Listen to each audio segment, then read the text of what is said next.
Step 5, we're now getting into optional territory. Step 5 is bulletproofing. That's an interesting category, right? So we looked at step 3 was our Patrick step up. Step 4 was our split squat.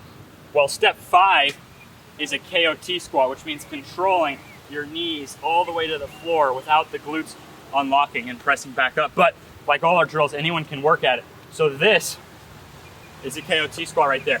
It's, can I contract my glutes and get my knees down and get back up without my hips bending? If my hips bend, you see the tension goes off. So every time I get a little bit stronger, I can progress my strength. So whether we're in the weight room or out of the weight room, this exercise is the same. Going all the way down.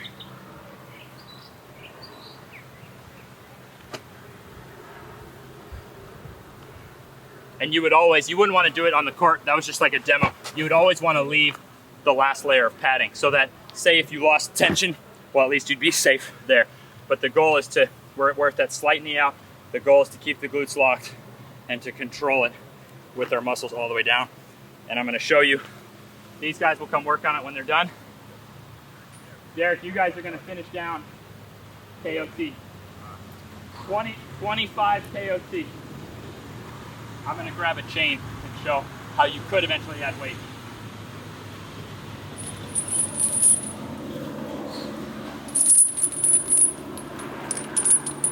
Careful, I'll go. I'll just take my knees down to the grass. So as you can see here, I could add some weight to it.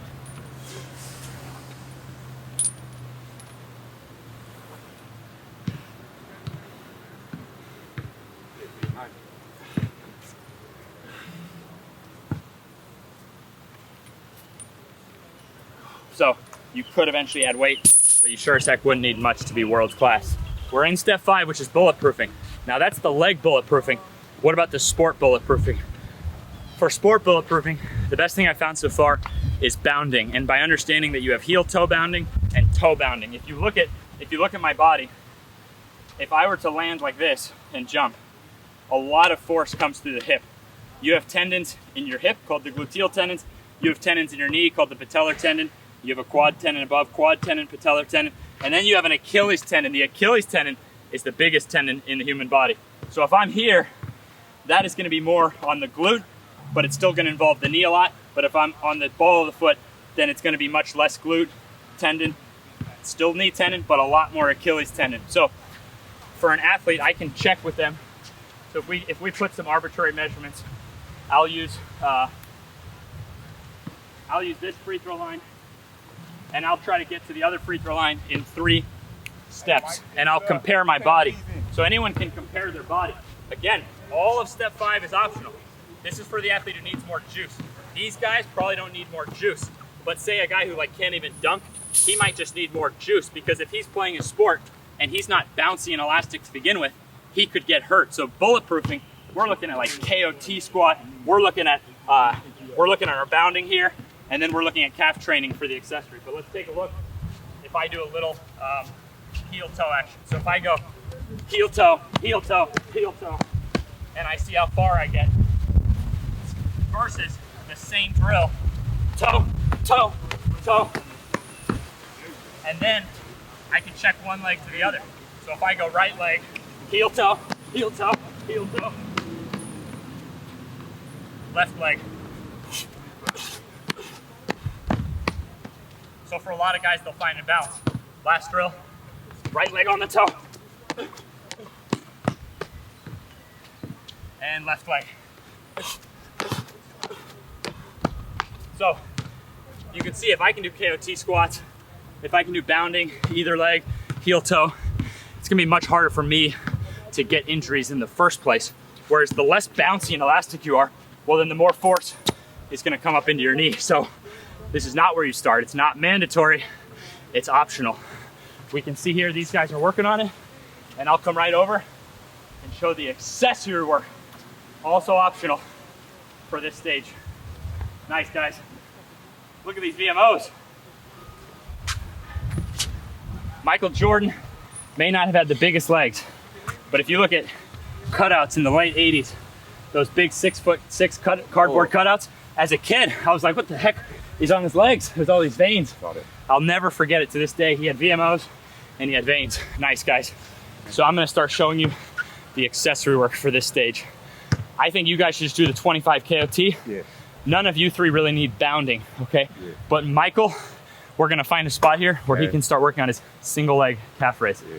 But I'm gonna show you there's two kinds of calf raises. The first one is putting your knees forward so your heels come up, flexing up, flexing down. This works the lower calf, and you can put your weight on one leg to make it harder. So I could be here. So I'm going to the ankle stretch, flexing up. Obviously, the stronger all this is, the less pressure my knee is going to take. So again, this is optional, probably for your guy who's not naturally as good of an athlete. I'll do a few just to balance. Got to make sure I stay balanced here. So basically, once it's easy on two legs, you can put all your weight on one. Justin, you're gonna get 25 on the KOT squat. Looks like I've got some spots over here where we can do calf raises.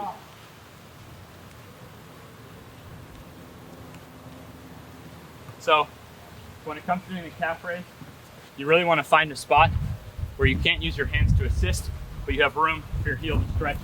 It looks like I've got a spot over here, although I realize with this bench I can simulate something.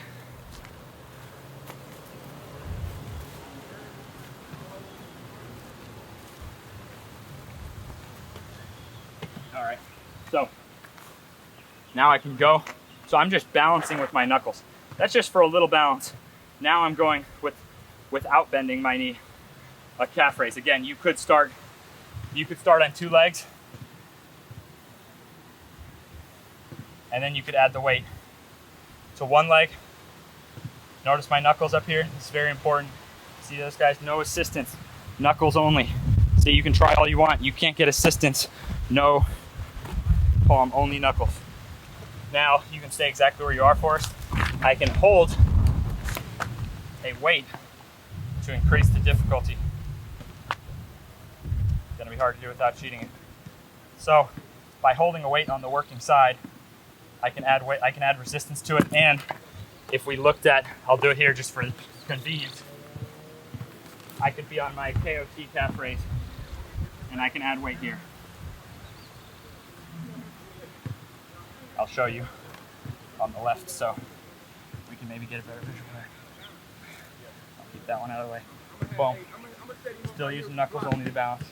So just with your body weight and simple load. So if you're in the gym, you can hold a dumbbell. If you're out of the gym, you can hold sandbags, something like that. You could even use chains on this one. But that is the end of step 5. Step 5 as an overall theme is bulletproofing. It's not something you have to do, but you can put further layers of protection and you can add juice to the overall scene. So guys not athletic enough should be doing KOT calf raises, should be doing bounding, should be doing KOT squats. Getting tired. All right.